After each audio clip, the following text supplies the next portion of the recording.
नमस्ते, स्वागत है आपका इस वीडियो में। आज आपका 12th सितंबर। सो आज का जो इंपॉर्टेंट न्यूज़ है वो हम कवर करेंगे। उसी के साथ साथ अगर आप इस चैनल पर नए हैं तो लाइक शेयर सब्सक्राइब जरूर कर दीजिएगा। कोई भी क्वेश्चन कोई कमेंट सेक्शन में बता सकते हैं। टेलीग्राम ग्रुप को हमारा ज्वाइन कर सकते हैं, वहाँ पे आपको रेगुलर अपडेट मिलता रहेगा। तो चलिए आज के इंपॉर्टेंट न्यूज़ का अगर हम कवर करते हैं। जैसे हमने ऑलरेडी डिस्कस किया हुआ है कि आपका मार्केट जो है अभी 20,000 क्रॉस कर चुका है। अगर हम निफ्टी को अगर हम देखें, निफ्टी हैज़ क्रॉस 20,000। सो ये मल्टी ईयर हाई है। बहुत सारे स्टॉक जो है मल्टी ईयर हाई है और ये ऑल टाइम हाई है। ऑल टाइम हाई है। Nifty sets a new benchmark. So यहाँ पे डेफिनेटली बहुत सारा सेलिंग प्रेशर आपको देखने को मिलेगा। अगर आप निफ्टी का चार्ट देखते हैं तो फिर निफ्टी के चार्ट में आपको देखने को मिलेगा that because all time high है। जैसे आप देख पा रहे हैं, Nifty 50 surges from 19,000 to 20,000 in 51 session after staying in 18 to 19,000 range for 425 session. So a very very big feet. यहाँ पे अगर हम देखें सो स्मॉल कैप भी जो है वो भी आपका ऑल टाइम हाई है। फिर आपका मिड कैप भी ऑल टाइम हाई है। What next? Experts jittery about valuation, especially in mid cap, small cap space. Experts say be cautious at this level. Big domestic mutual fund SIP going into small cap funds. Risk of significant correction and if fundamentals deteriorate. So यहाँ पे already मतलब इसको मैं आपको क्या बताऊँ। Simple सा चीज़ है कि आपका मार्केट जो है अभी ऑल टाइम हाई है।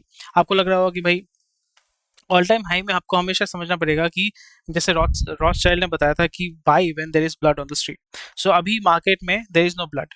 ब्लड नहीं है। ब्लड नहीं है मतलब कि लोग जो है हाहाकार नहीं मचा रहे हैं, लोगों का लॉस नहीं हो रहा है, लोग बर्बाद नहीं हो रहे हैं। सो अभी जो है डेफिनेटली आपको परचेज तो नहीं करना चाहिए, खरीदना कुछ नहीं है।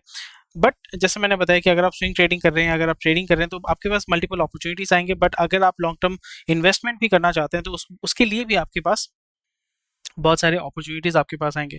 बट ऐसा नहीं कि हर एक अपॉर्चुनिटी आपके लिए सही होगा। तो आपको अपॉर्चुनिटी देख के जो है वो इन्वेस्ट करना पड़ेगा। नहीं तो क्या होगा, फिर पैसा डालेंगे मार्केट में पर उस तरीके से आपको रिटर्न नहीं मिलेगा। और फिर क्योंकि ऑल टाइम हाई है तो अभी सेल ऑफ करना शुरू हो जाएगा। बायर जो आपका सेलर प्रेशर, एक होता है कि एक बायर जोन होता है जिसको हम कहते हैं सपोर्ट। एक होता है सपोर्ट और एक होता है रेजिस्टेंस, ठीक है। और एक होता है रेजिस्टेंस। तो आपको समझना पड़ेगा कि जो सपोर्ट एंड रेजिस्टेंस है वो बेसिकली क्या चीज होता है। सपोर्ट एंड रेजिस्टेंस का मतलब होता है कि फॉर एग्जांपल यहाँ पे कोई इस पॉइंट के नीचे अगर मार्केट नहीं जा रहा है, इस पॉइंट के नीचे अगर मार्केट नहीं जा रहा है, इसको हम क्या कहते हैं, इसको हम कहते हैं सपोर्ट। सपोर्ट का मतलब कि यहाँ पे इस जगह पे आपका बायर जो है वो बैठा हुआ है। मतलब कुछ भी होगा इस पॉइंट में, जब भी आपका स्टॉक मार्केट आएगा, कोई भी स्टॉक हो सकता है, कोई भी इंडेक्स हो सकता है, कुछ भी हो सकता है। इस पॉइंट में जब भी आएगा लोगों ने अपना जो है बाई का जो ऑर्डर है वो डाल के रखा हुआ है। और इस पॉइंट में जो है फॉर एग्जांपल यहाँ पे सेल हो रहा है, यहाँ पे सेल हो रहा है, यहाँ पे जो है सेल हो रहा है, तो इसको हम क्या कहते हैं, सेल जोन यानी सेलर जोन यानी आपका रेजिस्टेंस। यानी इसके ऊपर जो है आपका स्टॉक मार्केट में जा ही नहीं रहा है। So as a investor, as a stock market में ट्रेडिंग कर रहे हैं, स्टॉक मार्केट में इन्वेस्ट कर रहे हैं, जो कुछ भी कर रहे हैं, आपको ये बायर और सेलर जोन जो है वो आपको ढूंढना पड़ेगा। बायर सेलर जोन बहुत लोग बोलते हैं तो वहां पे कंफ्यूज नहीं होने का है। उसका मतलब होता है सपोर्ट एंड रेजिस्टेंस जोन। अगर कोई बोलता है कि सपोर्ट एंड रेजिस्टेंस जोन है या बायर एंड सेलर जोन है तो उसमें कंफ्यूजन नहीं होना चाहिए आपको। अभी मैंने आपको समझा दिया। बट इस जगह पे जैसे एक्सपर्ट्स जो बोल रहे हो, एक्सपर्ट्स क्या बोल रहे हैं, इसका एक्सपर्ट्स ये बोल रहे हैं कि जब भी आपका मार्केट ऑल टाइम हाई होता है, ऑल टाइम हाई के बाद जो क्या होता है कि वहां पे आपका अभी सेलर आएंगे, यहाँ पे सेलर आएंगे और उसको सेल करना शुरू करेंगे। क्योंकि जो मैक्सिमम लोगों ने अपना प्रॉफिट बुक करना शुरू कर दिया होगा। क्योंकि ऑल टाइम हाई में क्या होता है कि इस पॉइंट में लोगों का अगर बहुत ही हैवी बाइंग होता है तो फिर वो ऊपर की तरफ और जाएगा। बट टिपिकली क्या होता है कि जब भी मार्केट में फॉर एग्जांपल अगर आप मेरे को पूछोगे, सो जो भी स्टॉक मैंने परचेज किया है फर्स्ट स्विंग ट्रेडिंग, जैसे मैंने आपका स्पाइस जेट का परचेज किया है, जैसे मैंने अडानी टोटल का परचेज किया है, ठीक है। अडानी टोटल का परचेज किया है, स्पाइस जेट का परचेज किया है। स्पाइस जेट में मेरे को 19% रिटर्न मिल गया, मैंने वहाँ पे एग्जिट कर दिया। और यहाँ पे अडानी का जो है वहाँ पे मेरा अभी 2% का लॉस चल रहा है। तो अभी मैं वेट कर रहा हूँ थोड़ा सा करेक्शन होगा या फॉर एग्जाम्पल अगर थोड़ा मैं देख रहा हूँ कि डिटोरिएट हो रहा है, उसके बाद जो है वो रिकवर करना चाहिए। मेरा जो टारगेट था वो मुझे अचीव करना है। और वहाँ पे एज पर जो स्टार्ट है मैंने इन्वेस्ट किया है, वो पॉइंट जब वो रीच करेगा तो फिर मैं वहां से निकल जाऊंगा। सो इसी तरीके से मैं मार्केट में इन्वेस्ट करता हूँ। बट एक्सपर्ट्स क्या बोल रहे हैं, एक्सपर्ट्स ये बोल रहे हैं कि भाई अभी तगड़े से जो है आपका इन्वेस्टमेंट कहाँ पे किया जा रहा है, स्मॉल कैप और मिड कैप में। लार्ज कैप में ज्यादा जो है इन्फ्लो नहीं हो रहा है। लार्ज कैप में as such compare to small cap and mid cap उतना आपका जो है मूवमेंट नहीं हो रहा है, which is a matter of concern in a way that large cap जो होता है प्राइमरली आपका स्टेबल बिजनेसेस होते हैं। Small cap typically small cap या मिड कैप को आप बहुत ही आसानी से जो है मैनिपुलेट कर सकते हो। जैसे आईटीसी का स्टॉक जो है उसको इजीली आप मैनिपुलेट नहीं कर सकते, वहां पे आपको ह्यूज अमाउंट ऑफ कैपिटल चाहिए होगा उस स्टॉक को मैनिपुलेट करने के लिए। बट अगर हम कंपेयर करें कोई भी एक स्मॉल कैप फंड हो गया, स्मॉल कैप आपका कंपनी हो गया, कोई भी स्मॉल कैप कंपनी जिसका market cap for example 100 crore है, 50 करोड़ है, 100 करोड़ है, 200 करोड़ है, 300 करोड़ है, तो ये सारे कंपनीज में अगर आप 50 करोड़ लेके आते हैं, इस स्टॉक को आप बहुत ही आसानी से जो है वो मैनिपुलेट कर पाएंगे। So these are the things that you have to keep in mind. अभी मार्केट जो है थोड़ा सा मतलब अभी मार्केट जो है वेट करेगा किस तरीके से हमें रिएक्ट करना है। बट अगर आपने लार्ज कैप में इन्वेस्ट करके रखा हुआ है बहुत अच्छी बात है, स्मॉल कैप में, मिड कैप में, जहाँ पे भी आपने इन्वेस्ट करके रखा हुआ है बहुत अच्छी बात है। But B very very aware of it कि वो जो स्टॉक है वो अभी किस तरीके से परफॉर्म करेगा, उस स्टॉक को जो है मैनिपुलेट किया जा सकता है या नहीं जा सकता है। So please be aware of it, क्योंकि सेंटिमेंट बेस्ड अभी जो है सेंटिमेंट बहुत ही ज्यादा पॉजिटिव है। तो सेल करना, अगर आपने प्रॉफिट बुक करना है तो फिर definitely it's a very good opportunity कि आप प्रॉफिट बुक करो। बट अगर आप परचेज करने का सोच रहे हो, सो जब भी आप परचेज करोगे, जो भी आप परचेज करोगे, B very very aware of it. IT hardware companies may be told to register for imports in financial year 24. Government will only monitor the source and the value of the devices for now. सो आपका indirectly जो है इन companies पे जो है नज़रदारी बढ़ जाएगी, which is not a very good thing for businesses. Business चाहता है कि बिजनेस हमेशा अपना चाहता है कि इलीगल काम नहीं करेंगे, जो गवर्नमेंट का जो इन आपका रेगुलेशन है, रूल्स एंड रेगुलेशन है, उसके अंदर काम करेंगे। बट हर एक चीज़ में जैसे बाबू लोग अगर घुस जाते हैं, आपका बिजनेस अगर आप कर रहे हो, ठीक है, हर दिन आगे आपका बाबू लोग आके चेकिंग कर रहा है, ये कर रहा है, तो फिर आपको तो दिक्कत हो ही जाएगा ना। जैसे फॉर एग्जांपल अगर आप मॉल चलाते हैं, ठीक है, आप एक मॉल चलाते हैं, मॉल में हर दिन आपका अगर म्यूनसिपैलिटी का लोग आके बोलता है कि हमें ये दिखाइए, हमें वो दिखाइए, वहाँ पे आपको एक डेडिकेटेड आदमी रखना पड़ेगा जो उसको हैंडल करेगा, और उसको हैंडल करने में नियर अबाउट 4 से 5 घंटा, 6 घंटा, 7 घंटा चला जाएगा। तो उसमें प्रॉब्लम ये हो जाता है। टिपिकल मैं जिस ओवरव्यू मैं दे रहा हूँ, तो जब भी गवर्नमेंट जो है जब आपके लाइफ में, आपके बिजनेस में जब घुसता है, तो फिर टिपिकली उसको सिंप्लीफाई करने की जगह वो कॉम्प्लिकेट करके निकल जाता है।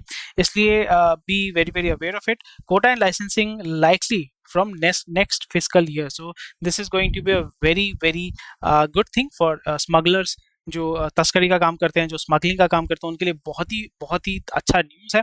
क्योंकि अभी मार्केट में ब्लैक इकोनॉमी जो है, ब्लैक इकोनॉमी अपना जो है, ब्लैक मार्केट इकोनॉमी वो तगड़े से आपका ग्रो करेगा, and this is actually very good. ताकि मार्केट में जैसे आपको पता है कि जब भी पोल्स होते हैं तो यहाँ पे ब्लैक मार्केट का बहुत ज़्यादा रिक्वायरमेंट होता है, और डेफिनेटली ये इन अ वे इनडायरेक्टली डायरेक्टली आपका जो है हेल्प करेगा। और जैसे आपको पता है कि पहले क्या होता था कि जो इलेक्ट्रॉनिक आइटम्स है वो आपका स्मगलिंग होके आता था मलेशिया से थाईलैंड से, लोग थाईलैंड जाते थे टीवी खरीदने के लिए, वी डू नॉट रिमेंबर। सो एक टाइम होता था कि जब एलसीडी टीवी या आपका जो कंप्यूटर स्क्रीन जो होता था वो बहुत ही एक्सपेंसिव होता था, तो लोग जो है Thailand, Malaysia I think Indonesia में जाके, दुबई में जाके वो उसको परचेज करते थे। इवन आप पता होगा कि बहुत सारे जो होते हैं कि अपने दोस्त लोग जो यूएस दोस्त यार रहते हैं, फैमिली जो यूएस में रहते हैं, उनको आने के टाइम बोलते हैं कि भाई तू एक लैपटॉप लेके आ जा, मैं तेरे को पैसा दे दूंगा, यहाँ पे उसका दाम 1,20,000 है, वही चीज़ मैं अगर यूएस से लेके आता हूँ 80,000 रुपये होगा या 60,000 रुपये होगा, बट वहाँ पे इस 80,000 में मेरे को वारंटी नहीं मिलेगा, बट 1,20,000 क्यों मैं दूंगा, 50%, नियरली 50 to 40% मैं ज़्यादा क्यों दूंगा, because that is not the product price, that is taxes.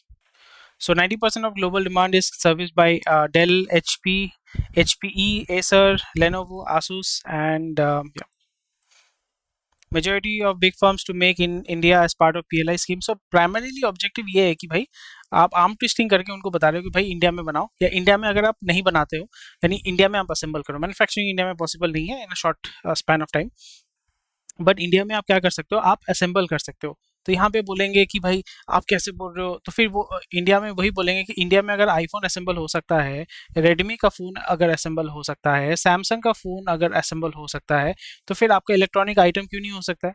तो यही आपका मतलब बॉटम लाइन, मैं जैसे बार बार कह रहा हूँ कि बॉटम लाइन टारगेट ये है कि आर्म ट्विस्टिंग करके इन कंपनीज को जो है इंडिया में मैन्युफैक्चरिंग या असेंबली लाइन, मैन्युफैक्चरिंग नहीं, जो असेंबली लाइन है वो इसको पुश करने के लिए। But that might boomerang as well, क्योंकि बहुत सारी कंपनी जो है इंडिया में पीएलआई स्कीम का फ्रॉड करने वाले, ईवी वाले में जैसे हमने देखा था कि वहाँ पे एक फ्रॉड हुआ है, जो ओकिनावा, इन सारे कंपनीज को जो है नोटिस भेजा है इन लोगों ने कि पीएलआई स्कीम में आपको एक्चुअली मैन्युफैक्चरिंग करना था बट आप असेंबली करके बेच रहे हो, ये तो गलत बात है।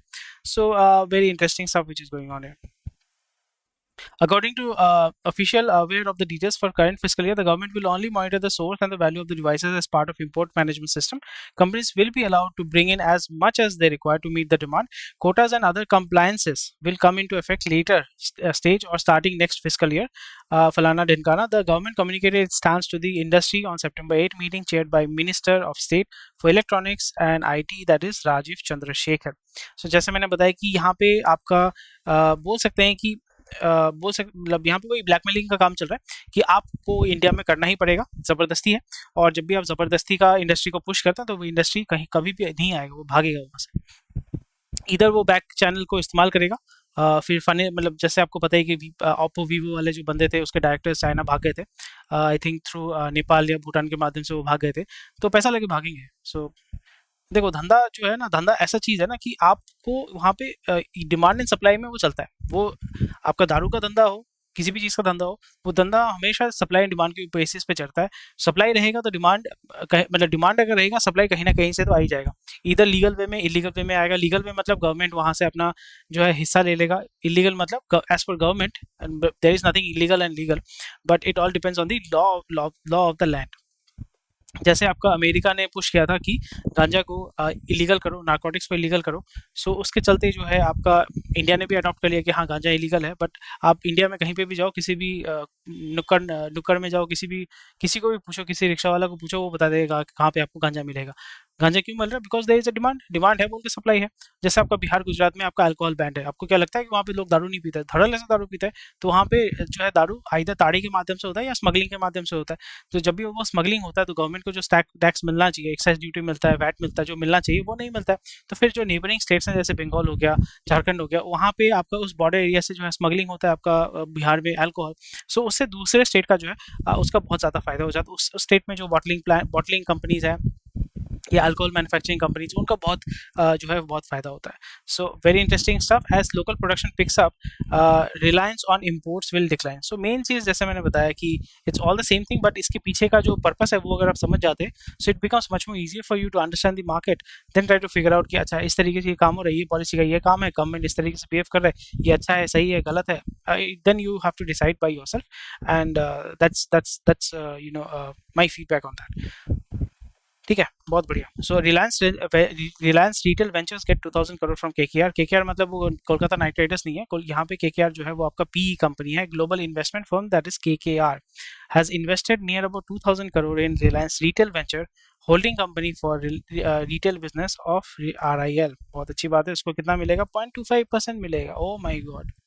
एंड इसका जो होल्डिंग है 1.42% है। तो यहाँ पे long term vision, short term vision, जैसे मैंने आपको बार बार बताया है, यहाँ पे 88% आपका होल्डिंग किसका है? 88% होल्डिंग है आपका रिलायंस इंडस्ट्रीज का। फिर जो ग्लोबल फंड है वो 11%, स्मॉल शेयर होल्डर्स उनका 1% बहुत ही स्मॉल जो है होल्डिंग है। सो बॉटम लाइन क्या है? बॉटम लाइन क्या है? मैंने आपको बार बार समझाया कि अभी जो है रिलायंस चाहता है कि भाई हम जो है रिटेल वाले मार्केट को, डिस्ट्रीब्यूशन, मैन्युफैक्चरिंग, कोई भी बिजनेस में क्या होता है, एक होता है मैन्युफैक्चरिंग, फिर होता है डिस्ट्रीब्यूशन, ठीक है, फिर होता है मार्केटिंग, फिर होता है सेल। मतलब वो मार्केटिंग और सेल्स को मैं एक साथ ही उसको कंसिडर कर लेता हूँ। सो इस सिचुएशन में जब भी आप सेल करना चाहते हैं, एक होता है कि जैसे मैंने कल बात किया था डिटेल्स में, प्लेटफॉर्म बेस्ड बिजनेस।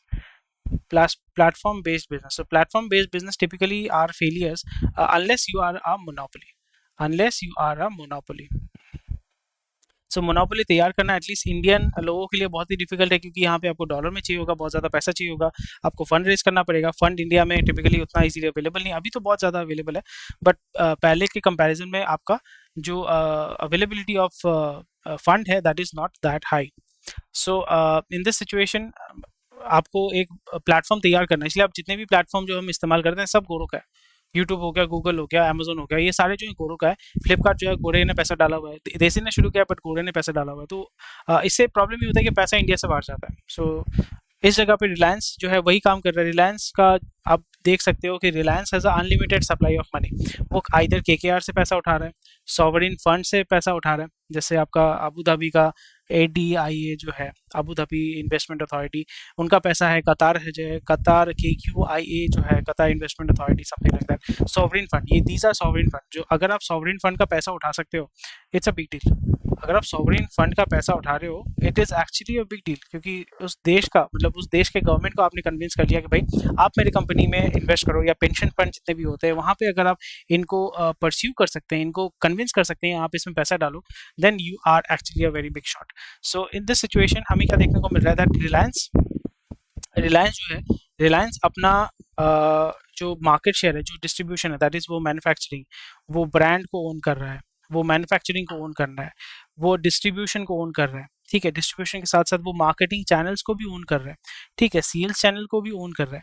तो ये सारी चीजें जब आप वर्टिकल, इसको कहते हैं वर्टिकल इंटीग्रेशन, तो वर्टिकल इंटीग्रेशन जब आप करते हैं तो फिर आप लो मार्जिन में भी, लो मार्जिन, क्योंकि एफएमसीजी या जो रिटेल वाला बिजनेस है वो लो मार्जिन बिजनेस है, लो मार्जिन वाले बिजनेस में भी जो है आप हाई ह्यूज ह्यूज आप वॉल्यूम जो है वो मूव कर पाएंगे, ह्यूज वॉल्यूम जो है वो आप मूव कर पाएंगे। जब भी आप ह्यूज वॉल्यूम मूव करते हैं तो फिर वहां पे आपके लिए पैसा कमाना बहुत ही ज़्यादा हो जाता है इजीली।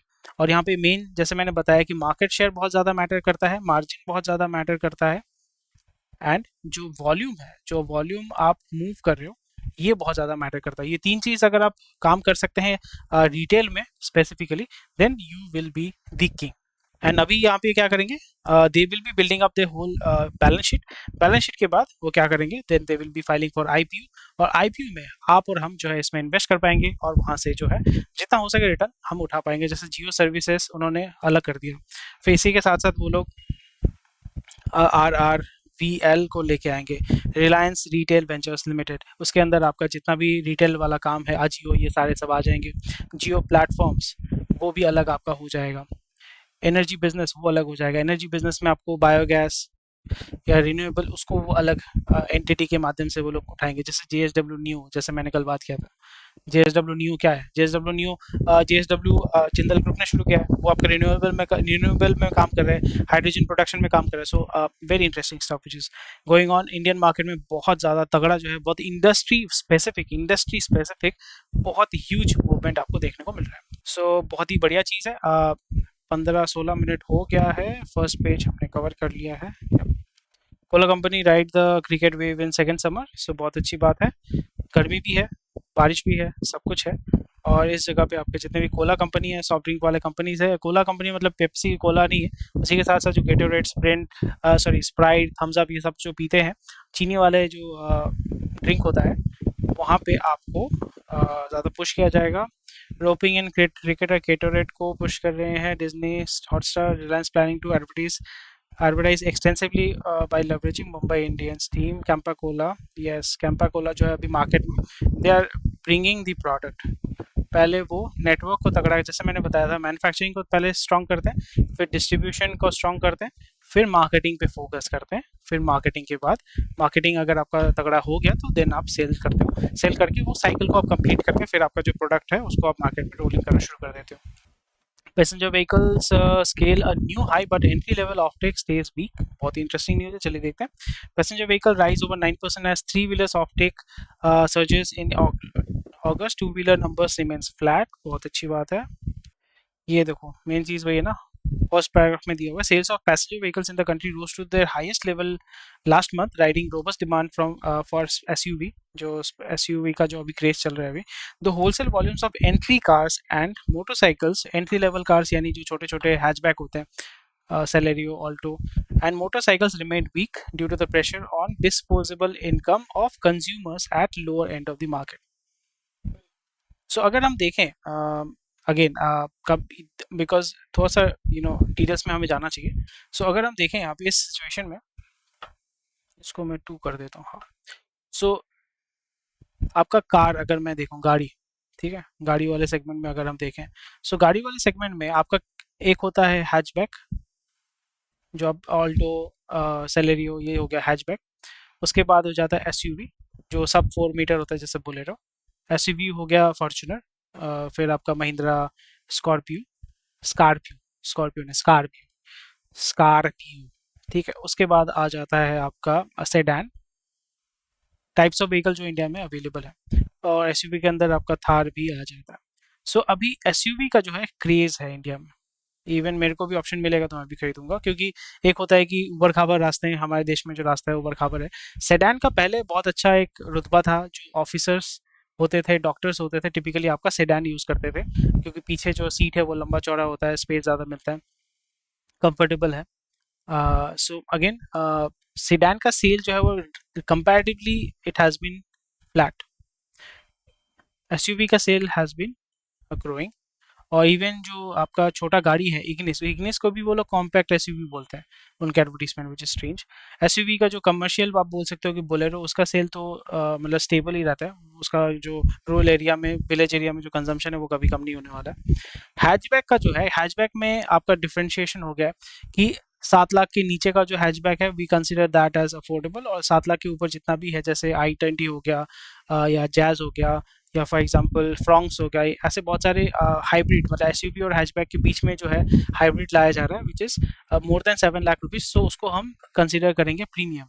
जो अपना एवरेज इंडियन बंदा है वो 7 लाख के नीचे का गाड़ी को ईएमआई में परचेज करता है, उसमें 1.5 से 2 लाख रुपए वो डाउन पेमेंट करता है, बाकी जो है वो 5 साल के अंदर वो पे बैक करता है। ठीक है, बट अगर हम यहाँ पे देखें, सो कंपैरिजन अगर हम करते हैं, सो डेफिनेटली जैसे मैंने बताया कि जो इनकम है, इनकम इनकम एंड इन्फ्लेशन, ये दोनों बहुत ही ज़्यादा प्रेशर डाल रहे हैं हमारे मिडिल क्लास के ऊपर, जो एक्चुअली में सबसे ज़्यादा कंज्यूम करते हैं। रिच क्लास कितना है, ज़्यादा नहीं है, वो कितना कंज्यूम करते हैं, ज़्यादा नहीं। कंपैरेटिवली अगर हम देखें, हाँ पर पर्सन बहुत ज़्यादा कंज्यूम करते हैं, बट अगर हम मार्केट शेयर को देखें, they are not driving the market, these middle class people are not driving the market, the consumption. Income अगर आपका लिमिटेड है, अभी इनकम तो उस तरीके से ग्रो नहीं कर रहा है, इवन आईटी में भी उस तरीके से ग्रो नहीं कर रहा है। इन्फ्लेशन जो है वो तगड़े लेवल पे आपका जो है मूव कर रहा है। यहाँ पे आपका रिटेल इन्फ्लेशन बोलते हैं कि 6% 7%, बट आपको और मुझे सबको पता है कि मिनिमम 14 से 15% का इन्फ्लेशन चल रहा है अभी अपने देश में, मिनिमम 14 से 15%। तो अगर आपका इनकम लिमिटेड है और आपका इन्फ्लेशन आपका इनकम, मतलब परचेजिंग कैपेसिटी को कंज्यूम कर जा रहा है, खा जा रहा है, और जो डेट है वो इजीली अवेलेबल नहीं है, debt is also becoming very expensive. Loan लेने जाओगे, होम लोन लेने जाओगे, पहले आपका 7.75% 8% था, अभी वही चीज़ आपका 11% 10.25% हो गया, विच इज़ ह्यूज। तो हर साल जो है आपको बहुत ज़्यादा जो है पैसा, एक सर्टेन अमाउंट ऑफ पैसा ज़्यादा देना पड़ रहा है, बट आपका इनकम तो उस तरीके से ग्रो नहीं कर रहा। So this is a very big problem that everyone is facing right now. So इसकी वजह से आपका जो लोअर एंड का जो सेल है वो डेफिनेटली आपका इफेक्ट करेगा, but higher end in terms of value, जैसे मर्सिडीज हो गया, ऑडी हो गया, पोर्शे हो गया, इसका सेल बढ़ेगा, बट जो स्मॉल स्मॉल व्हीकल्स है, ऑल्टो, क्विड, ये सारे जो है वो हल्का सा, मतलब वो इरोड होगा, मतलब स्टेबल रहेगा या हल्का सा इरोड होगा, ऐसा नहीं कि अचानक से गिरेगा, गिरने वाला कुछ नहीं, वो कंज्यूम होता ही रहेगा। बट क्योंकि लोग एस्पिरेशनल हो रहे हैं, जो टू व्हीलर चलाते थे गाड़ी खरीद रहे हैं, गाड़ी जो खरीदते थे वो बड़ा गाड़ी खरीद रहे हैं, जो बड़ा गाड़ी खरीदते थे वो अभी दूसरा एक गाड़ी खरीद रहे हैं, या स्कूटी खरीद रहे हैं, so something like that.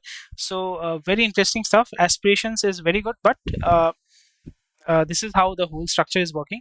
So again auto sector जो है वो आपको नेक्स्ट क्वार्टर में बहुत ही तगड़ा रिजल्ट देने वाला है, अगर आप इन्वेस्ट करना चाहते हैं you can consider that, but long term में उतना ग्रोथ मुझे नहीं दिख रहा है, unless these are you know, जैसे ऑटो में कुछ सेक्टर, कुछ कंपनीज है जिसमें आप, जिसको मैं कंसिडर कर सकता हूँ, एक है Maruti Suzuki for obvious reason, Maruti Suzuki for obvious reason, for Mahindra जो है for diesel vehicles, tractors, Swaraj Mazda अगर आप ट्रैक्टर में इन्वेस्ट करना चाहते हैं, कमर्शियल व्हीकल वाले जो कंपनीज है उसमें इन्वेस्ट कर सकते हैं। टाटा वेरी रिस्की, क्योंकि वो जेएलआर के ऊपर बहुत ज़्यादा डिपेंड करता है।